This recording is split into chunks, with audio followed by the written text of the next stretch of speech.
I don't mind sister stuff.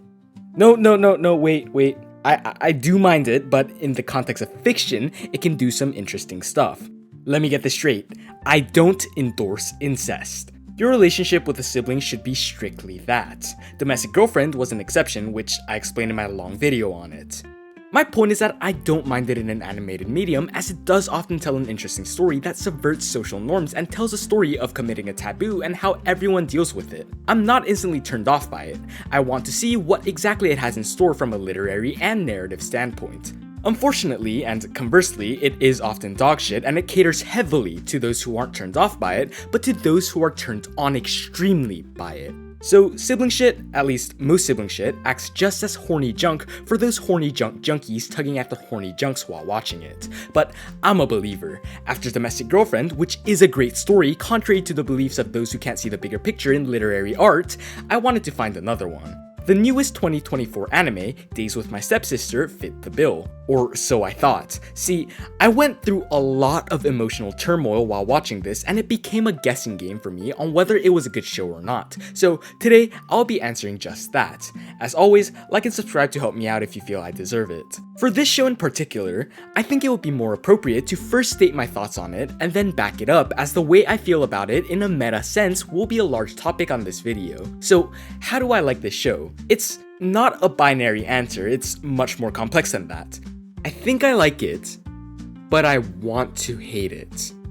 Yeah, it sounds stupid, I know that. I think I like it because of its many good elements. Firstly, the art is pretty, and I'm glad that this is becoming the new standard. I don't think this show in particular had an unusually high budget or anything, but the production from the visuals to the voice acting and even the dialogue to an extent are all above average. Normally, from here, I'd subvert your expectations by saying that the visuals are nice, but then say that something else is bad. What I would normally say here is something along the lines of, it is really pretty, but the characters suck. But the characters are actually good. And in a character-driven story like a romance, the characters are effectively everything, and if the characters are good, how is it bad? See, the characters are good. They each have a decent amount of depth, with each of them having their unique quirks and traits, with all of them working fairly well together. They aren't assholes, they aren't obnoxious. In fact, the whole vibe of the show is really chill and mature. This was solidified in a scene I would normally hate, an accidental pervert scene. I think some of the best moments of maturity come from being nonchalant and pretty uncaring for sex. If you're mature, you shouldn't really freak out over the thought of it. I've said this before on a stream, but my favorite scene from NoahBoahCoah and why I think it's so mature is this one scene. Oi, なんで女の子のフィギュア壁向いてんの? おっぱい好き? 当たり前だろ. Hirotaka doesn't freak out, he just casually says it, and that's gonna be true for most guys. It makes for some good comedy, but also shows maturity. Maturity is being able to say that you love boobs with your chest. This holds any amount of significance because similarly, in this show, there was a scene where the guy, Asamura, accidentally picks up Ayase's undergarment as he helps her move in. He gets surprised a little bit, but Ayase doesn't freak out and hit him, he doesn't dwell on it, it's really chill. It's a realistic representation of what the situation would look like in real life. Even in the most potentially toxic parts of the relationship where Ayase gets jealous of Asamura for something, she keeps it to herself. She doesn't treat him like shit or anything, and are still even able to interact normally. The only character I don't really like is the best friend character, Maya. She is a Genki girl, I love my Genki girls, but she was just obnoxious and her voice is kinda annoying. But I seriously dig these characters.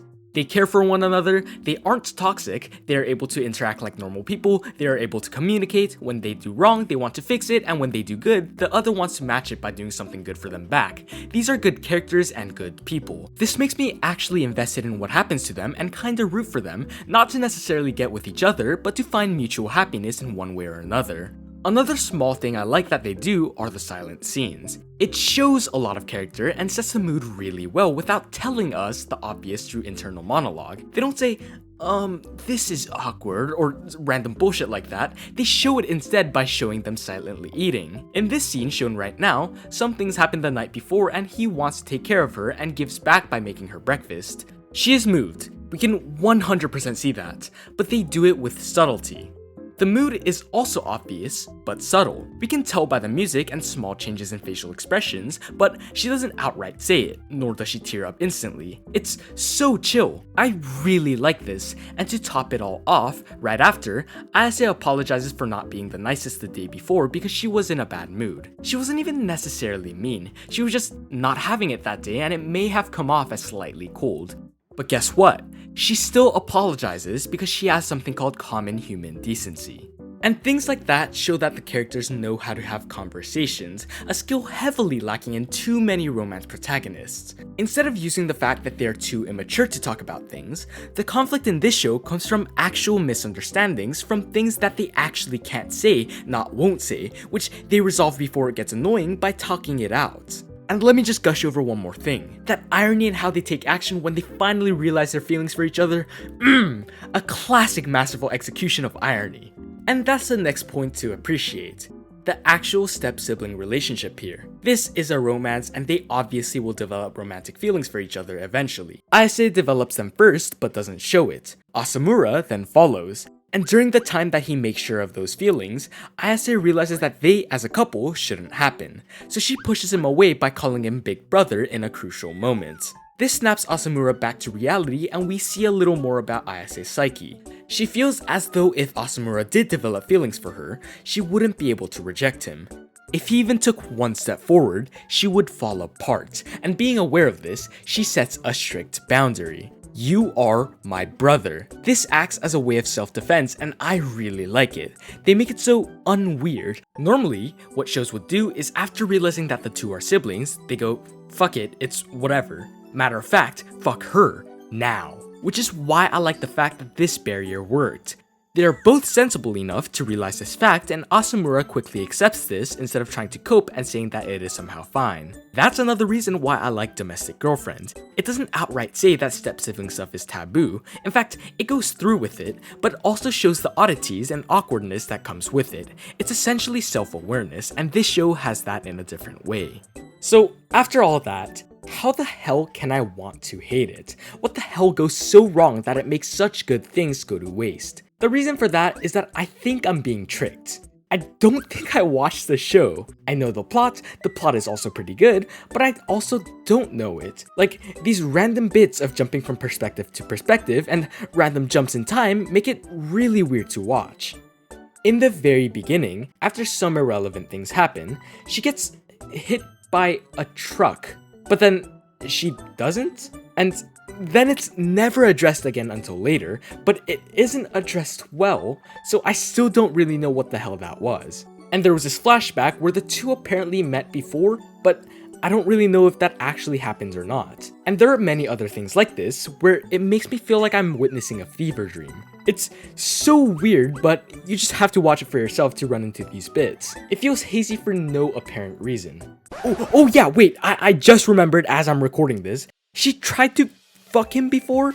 That should be a big plot point, and I typically wouldn't forget something like that, but she tried to fuck him and I didn't even know as it was happening, and it slipped right through my mind as it happened. This just proves my point. They presented it without audio and only for a split second, and it shows. They also never addressed it again after that, so I still have no clue what initiated that or if it like even ever happened. The text on the screen read, "Watashi no karada tte kaeso," which means, do you think you could buy my body?